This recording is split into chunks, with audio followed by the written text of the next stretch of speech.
Tai matai apie viską nuo pradžių, kaip norėčiau paklausti apie pirmą kėlinį, atrodo tikrai viskas gerai ir pradėjot gana stipriai, ar buvo toks planas pradėti gana energingai nuo pat pradžių? Taip, tai ir planavom žaisti, kovoti su jais kaip lygios komandos, tai pirmą kėlinį taip ir gavosi, rezultatas buvo lygus. O kas atsitiko antram tavo nuomonė, kodėl taip gana greitai ir gana daug įvarčių praleido? Gal žaidėjai buvo nesusikaupę, bet ir jėgų tiek neturėjom, pas mus dabar daug žaidėjų sergančių, tai ir jėgų trūko, galiu pasakyti. Taip. O ir praėjusiuose varžybose su Kurbats ir šiuose varžybose treneris pakeitė vartininką rungtynių metu.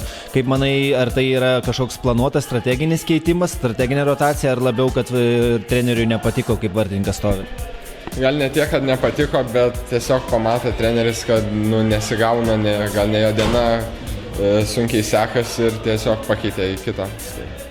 Ir dabar iki ateinančių rungtynių turėsite apie 1,5 savaitės pertrauką. Kaip manai, šita pertrauka išeis į naudą komandai ir ką planuoja komanda veikti per šią pertrauką?